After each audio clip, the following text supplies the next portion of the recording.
Yuko yang berniat untuk menahan pasukan Zuyan bertemu dengan warga desa Wu'er. Di saat itu, pasukan belakang milik Zuyan sudah tiba. Zuyan sendiri juga sudah berhasil mengalahkan penjaga gerbang dan masuk ke istana Zhengyang.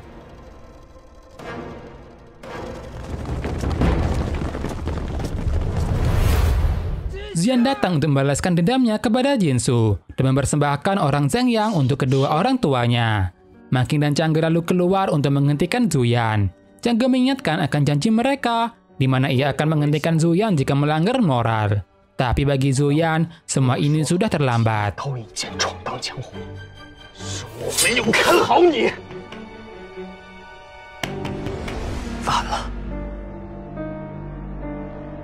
Sementara, Yunlo yang tiba bertemu dengan si Yuan.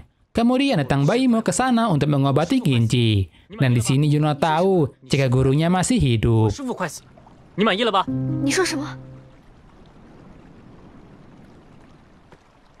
Yunlo lalu ikut untuk melihat keadaan Ginji. Baimo langsung segera memeriksa dan mengobati Ginji. Ia juga memberitahukan jika Susuwan tengah dirawat di Fang Weiku.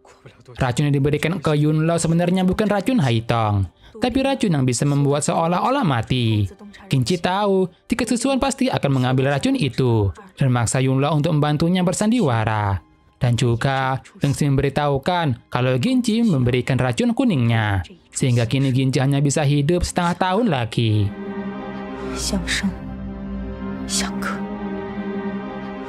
Di sana, Yunlo mengingat bagaimana pertemuan mereka ketika kecil, dan juga pertemuan keduanya di Jiansha.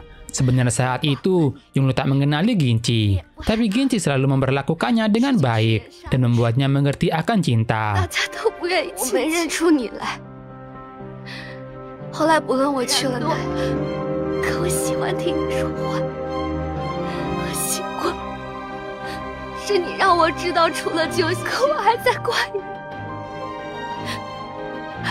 Yunlo kini ingin menemani jalan yang ingin Ginji lalui. Ia rela melakukan apapun asalkan Ginji sadar.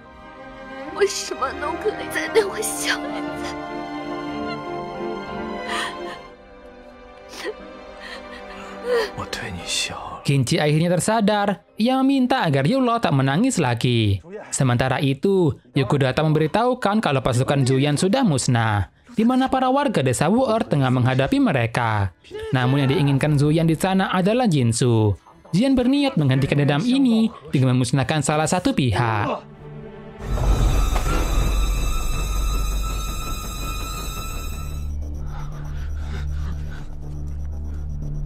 Zuyan dibiarkan untuk ke ruangan Jinsu, tapi Zuyan tetap memerintahkan pasukannya untuk membunuh semua orang kecuali Chang'e. Sehingga terjadilah pertarungan Jinsu melawan Zuyan, serta Yang Huang dan pasukannya melawan Chang'e dan sekte Zhengyang.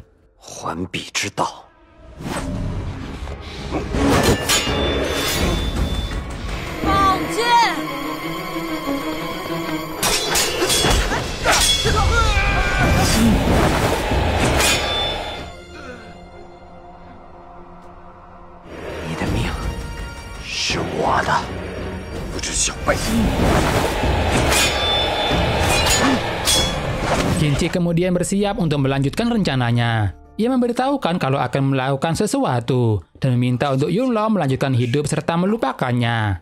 Awalnya Yunlo berniat untuk mengikuti Ginji, tapi Ginji menghentikannya dengan jarum akupunturnya.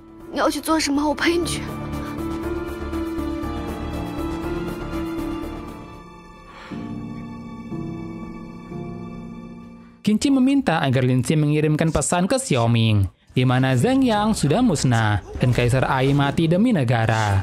Dan pertempuran berakhir dengan kematian Yuko dan murid Zhengyang, serta kematian Jinsu di tangan Zuyan.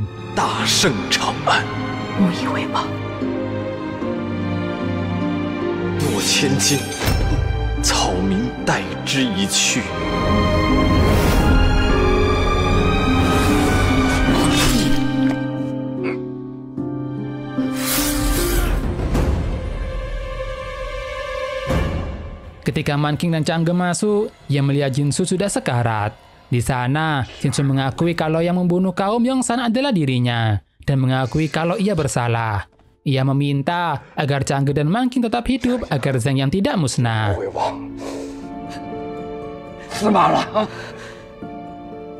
可如今的惨状，全是你一手造成的。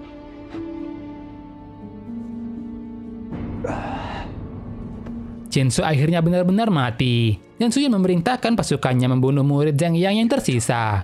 Jiwa Zuyan yang asli meminta agar iblis Zuyan tak menyakiti Chang'e. Zuyan bersedia melakukannya, namun selain Chang'e akan ia bunuh. Sementara itu, Yula masih belum bisa bergerak. Ketika efeknya habis, ia langsung pergi untuk mencari Ginci. Ginci sendiri datang menghentikan Zuyan dan meminta melepaskan mereka dengan imbalan akan diberikan Kaisar Ai. 我是给你准备了一份大礼。什么礼？走，快！放他们走。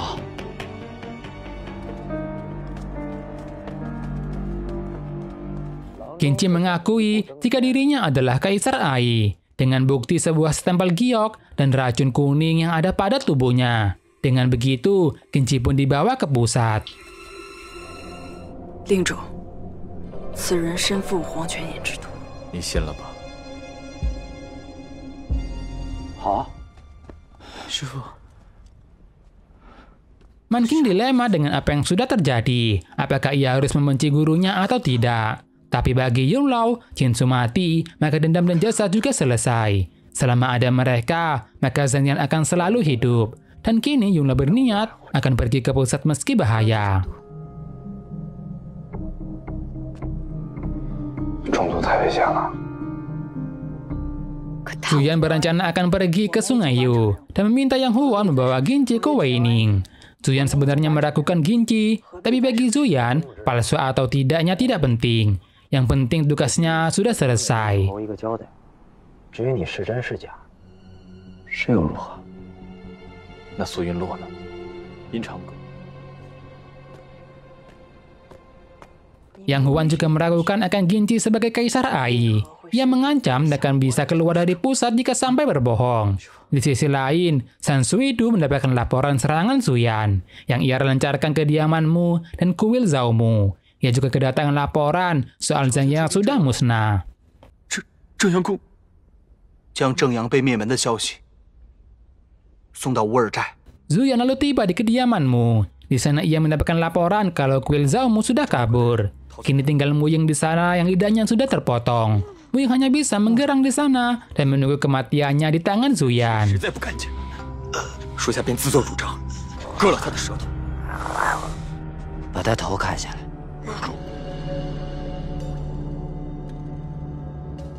Kabar soal musnahnya sekte Zhang Yang sampai ke desa Wu'er. Kini Jiang Er memutuskan untuk pergi meninggalkan desa. 娘，苏叔叔，有你们。 Lalu malamnya, Ginci dijaga ketat oleh prajurit. Tiba-tiba prajurit yang menjaganya pergi meninggalkan kemahnya. Dan datang Yunlao yang menanyakan rencana Ginci. Kini Yunlao akan menggunakan sisa hidupnya untuk menyelamatkan Ginci dari pusat. 必须活着。 你跟了他们3天，就是为了见他一面。 Di bantainya kediamanmu sudah sampai ke Si Yuan. Sifat Zuyan kini sudah benar-benar berubah. Dan kemungkinan kuil Zhao Mu bersembunyi ke desa Wu'er. Si Yuan lalu menanyakan keberadaan dari Kaisar Ai. Belum menjelaskan kalau Kaisar Ai sudah dibunuh Ginci. Tapi ia masih tak tahu apa yang Ginci akan lakukan. Karena itu, ia akan ke pusat sendiri dan menanyakan rencana sebenarnya dari Ginci. 我也不知道他要做什么。你们先去乌尔寨，保住张木格和江儿的安全。他的计划到底是什么？我们才能帮他。等我们处理完。 Lalu esoknya, Zi Yuan terus melakukan perjalanan mencari petunjuk kemana kuil Zhao Mu kabur. Sedangkan Lin Si datang menemui Song Ming, memberitahukan kini Ginci sedang di tangan Wei Ning dan sudah di pusat. Ginci meminta agar bisa bertemu dengan Kaisar. 左公子说，想与陛下见上一面。 Wei Ning tahu kalau Ginci hanya mengaku-ngaku saja. Untuk menyakitkan Wei Ning, Ginci menunjukkan stempel giok serta bukti racun kuning pada dirinya, yang bisa Wei Ning gunakan meyakinkan orang lain jika Ginci adalah Kaisar Ai. ID 的玉玺，当年是我替 ID 被古兹人掳去。 Ginci juga memberitahukan kalau Kaisar Ai sudah mati. Dengan kondisi Ginci bahkan lebih terlihat seperti Kaisar Ai daripada Kaisar Ai itu sendiri. Namun Ginci saat ini hanya bisa bertahan hidup selama 3 bulan. 这便是黄泉隐之毒。半年。 3个月。 Ginci menjelaskan alasannya melakukannya untuk balas dendam ke Kaisar, karena Kaisar yang saat ini tidak kompeten dan membuatnya hidup sendiri. 那我该怎么相信你是真的？ Yang Huan ragu kalau Ginci akan berkhianat, tapi Wei Ning percaya kalau Ginci benar-benar membenci Kaisar. Apalagi Wei Ning akan menjadikan keluarga dan teman Ginci sebagai kelemahannya. Saat ini, Wei Ning akan meminta Zuyan menghentikan pemburuannya dan berniat akan memanfaatkan orang dari dunia bela diri.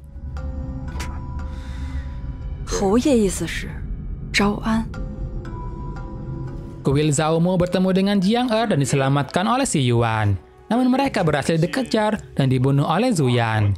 Untungnya datang Yang Huan ke sana menghentikan Zuyan dan memberikan perintah dari Wei Ning ke dunia bela diri agar menyerah. 诏书到日。 Sementara itu, datang pelayan bawa obat yang ternyata adalah Yun Lao. Bei memberikan obat itu dan minta agar Ginci tidak kaget, karena akan datang Yun Lao ke sana secara tiba-tiba. Yun Lao tahu jika Ginci tak ingin melihat dirinya di sana, karena hanya akan membuat Ginci ragu menyelesaikan misinya. Untuk itu, Ginci meminta agar Yun Lao melupakannya. Tapi Yun Lao di sana menjelaskan kalau kelemahan Ginci bukan dirinya, karena selama Ginci hidup, maka hidup Yun Lao akan berarti. 是你的软肋。10年前， 你先走吧，这里太危险。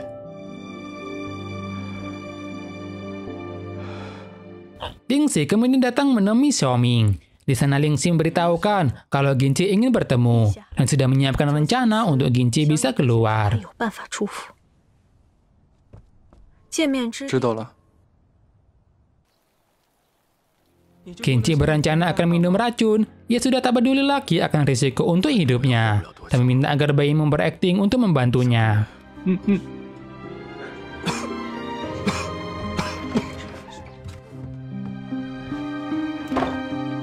Tabib yang ada tidak bisa menyelamatkan Ginci. Namun Wei Ning meminta agar Ginci tetap hidup selama 3 bulan. Karena itu, tabib menyarankan datang ke perendaman untuk melancarkan saluran darah Ginci. Yang mana hal itu sesuai dengan rencana yang sudah Ginci siapkan.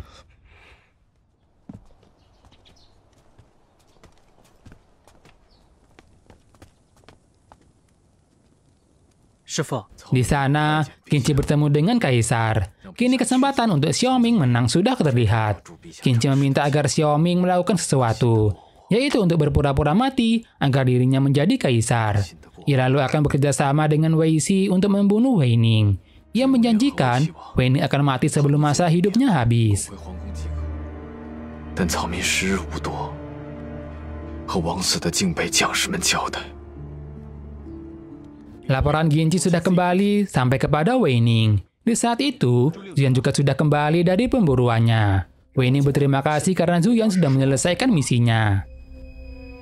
侯爷的事，江湖人狡诈，这不用你来提醒我，你倒是说话算话。侯爷的事， Kabar Gusi akan menyerang akan disebarkan, yang mana itu akan menjadi langkah Wei Ning menjadi kaisar. Namun sebelum itu, Zuyan diminta untuk mengawasi Ginci. Ia juga meminta Zuyan untuk melindungi dirinya hingga menjadi kaisar dengan iming-iming yang Zuyan inginkan. 这江湖上的事情，自然是你说了算。 Si Yuan membawa Wan Qing dan lainnya ke sebuah toko obat. Setelah mengucapkan kata sandinya, mereka diberikan tempat tinggal. Malam itu, Changge tidur satu ruangan dengan Jiang Er. Jiang Er merasa senang karena Changge yang mengkhawatirkannya. Ia juga sudah memberitahukan mengenai penyakitnya itu, yang mungkin akan membuatnya tak bisa hidup lama. 小时候就有郎中告诉我，我活不过20。 Awalnya, Changge ingin belajar akupuntur untuk Jiang Er, untuk bisa mengurangi rasa sakit yang Jiang Er rasakan. Ia menyalahkan dirinya dan merasa tidak berguna. Tapi bagi Jiang Er, bertemu Changge adalah kebahagiaannya. Kini ia takut jika kelak Jiang Er mati, Changge akan kesepian. Ia ingin Changge melupakannya, tapi di saat yang sama, ia juga ingin Changge selalu mengingatnya. 又想让你记住我。等这一切了了，我就带你寻遍大江南北。你说我们就住在方外宫，一定能治好。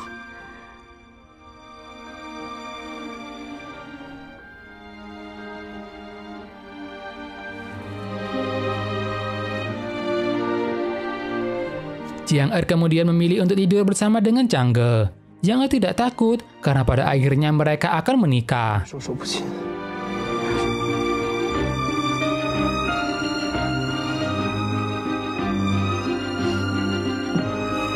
Sedangkan Makita memikirkan keputusannya untuk menyerah, di mana hal ini juga bagian dari rencana Xi Yuan. Changge takut jika reputasi Zheng Yang akan hancur karena itu. Tapi yang terpenting bagi Xi Yuan adalah untuk tetap hidup. 只要今日能保住性命， 师姐刚刚才当上正阳掌门，这样不是把她逼上绝路吗？ 你们商量好了吗？ Kemudian datang Xi Yuan ke kamar Man King. Di sana ia memberikan resep obat untuk Jiang Er dan meminta agar Man King segera beristirahat. Pada akhirnya, Man King juga setuju untuk ikut rencana Xi Yuan menyerah. Man King takut jika ia akan melakukan kesalahan lagi. Xi Yuan meminta agar Man King tak perlu khawatir karena kali ini ia akan selalu berada di sisinya. 别再想了。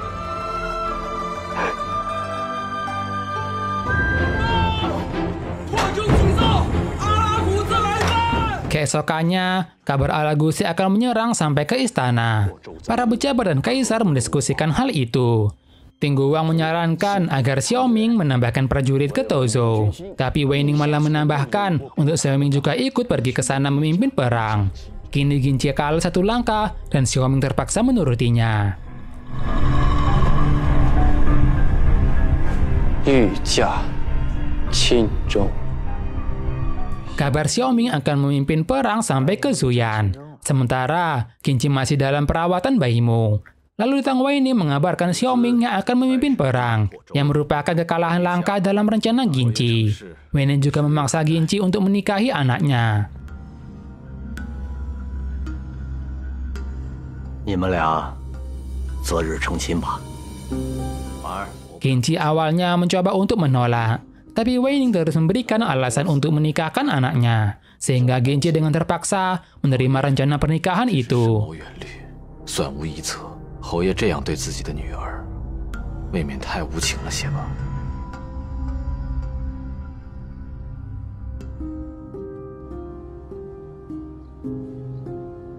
Kira-kira apa yang terjadi? Akankah rencana Ginci akan berhasil? Tunggu di part selanjutnya ya. Klik lagi kalau suka dengan video ini. Klik jika tidak suka. Sampai bertemu kembali di part selanjutnya. Bye-bye.